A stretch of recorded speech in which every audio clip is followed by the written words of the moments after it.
Bersiap. Siap. Sebelum belajar marilah kita berdoa dulu. Berdoa.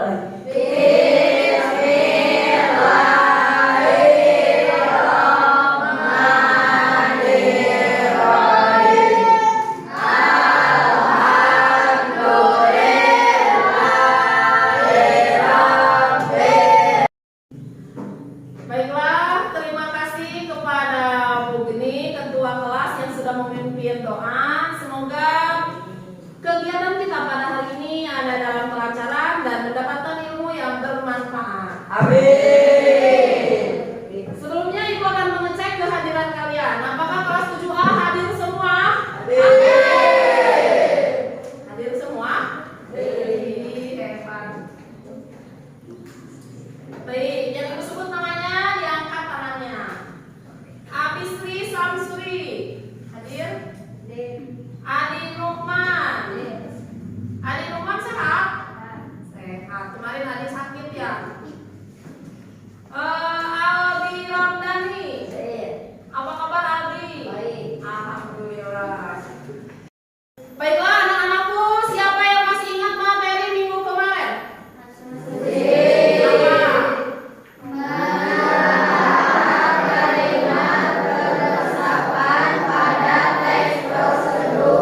Ya, menelaah kalimat peresapan pada teks prosedur. Siapa yang bisa menyebutkan apa itu peresapan?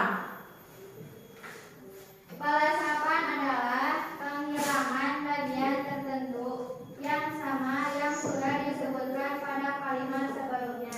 Iya, tepat sekali jawabannya. Bagus. Tepuk tangan untuk Krisya. Jadi peresapan itu adalah bagian penghilangan kalimat yang sudah disebutkan di kalimat sebelumnya. Untuk materi kita pada hari ini masih akan membahas kebahasaan yang ada dalam teks prosedur. Setelah kemarin kita membahas tentang pelesapan, nah materi kita hari ini yaitu mengenali kalimat ajakan dan larangan dalam teks prosedur.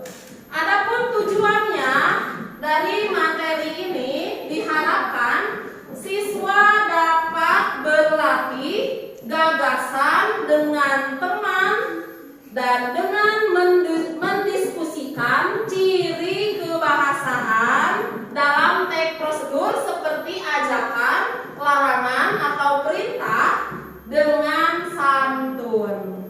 Nah, kenapa dalam teks prosedur harus ada kalimat ajakan atau larangan? Untuk mengarahkan membaca agar melakukan langkah-langkah dengan benar. Betul sekali. Bagus jawabannya, Putri. Ya, untuk mengarahkan pembaca ya agar melakukan langkah-langkah dengan baik dan benar.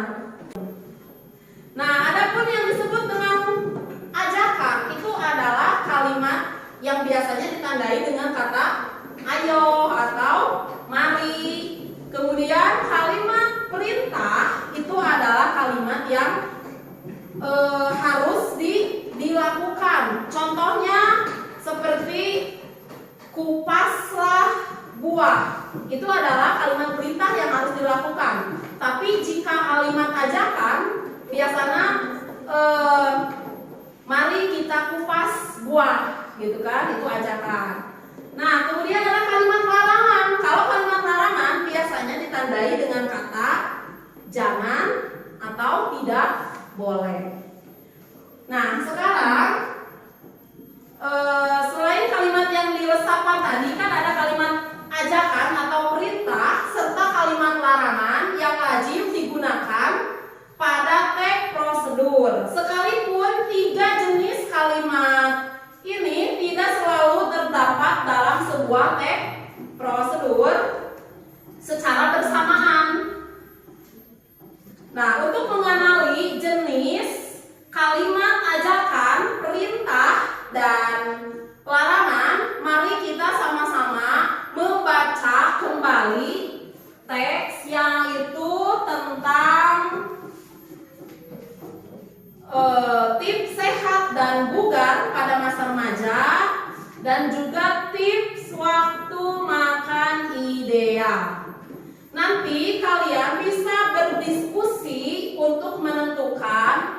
kalimat ajakan dan larangan dalam teks ini dengan berkelompok.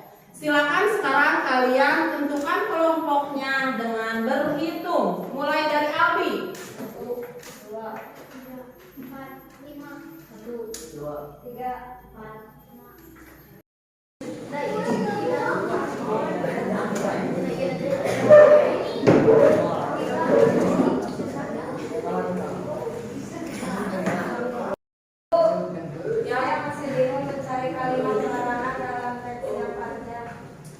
Nah, untuk mencari kalimat larangan dalam sebuah teks, kamu cari kata yang ditandai dengan kata jangan atau tidak boleh. Ya, cari kata-kata yang ditandai dengan kata tersebut itu sudah menjadi kalimat larangan. Paham?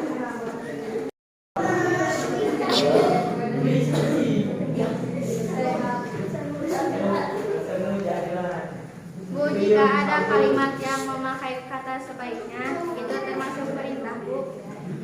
Kalau ada kata sebaiknya itu masuknya ke saran, bukan perintah. Tapi sarannya saran yang lembut ya. Jadi itu hanya pilihan, boleh dilakukan atau boleh juga tidak dilakukan. Paham?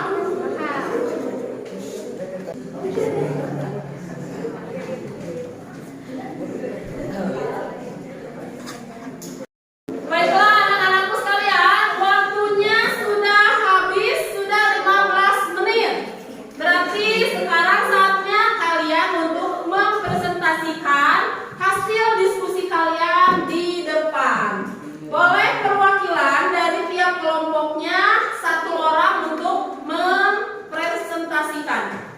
Mau kelompok mana dulu yang maju? Mau kelompok?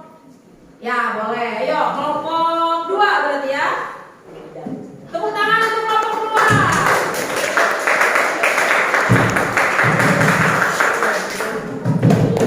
Assalamualaikum warahmatullahi wabarakatuh. Waalaikumsalam warahmatullahi wabarakatuh.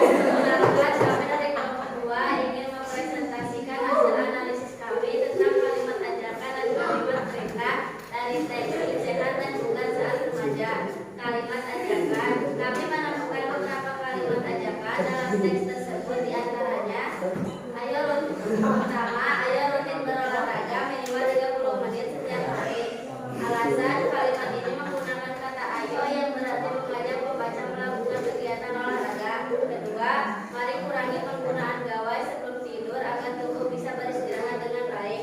Alasan kata mari menunjukkan ajakan untuk mengubah kebiasaan agar kesehatan tidur lebih baik. Kesimpulan, kalimat ajakan digunakan untuk mengajak remaja melakukan kebiasaan sehat. Baiklah, jawaban dari hasil diskusi kelompok 2 sudah tepat dan bagus. Tepuk tangan untuk kelompok. Nah, sekarang mungkin ada temannya di sini yang mau bertanya. Ya, silakan Aldi. Apa manfaat memahami kalimat perintah dan larangan bagi kita sebagai remaja? Ya, silakan dijawab. Manfaatnya adalah kita menjadi lebih paham apa yang harus dilakukan dan apa yang harus dihindari untuk menjaga kesehatan. Nah, itu jawabannya. Jadi kita lebih paham untuk menjaga kesehatan ya. Mana yang harus dilakukan dan mana yang dilarang. Sudah bisa dipahami? Ya, baik. Terima kasih untuk kelompok 2. Silakan, mulai menutup kali. Baiklah anak-anakku sekalian, kesimpulan pada materi kita hari ini adalah, siapa yang mau membacakan kesimpulannya? Dalam teks prosedur, kalimat ajakan dan kalimat larangan berfungsi agar pembaca dapat melaksanakan langkah-langkah dalam teks prosedur dengan lebih jelas, teratur, dan aman. Iya, beri tepuk tangan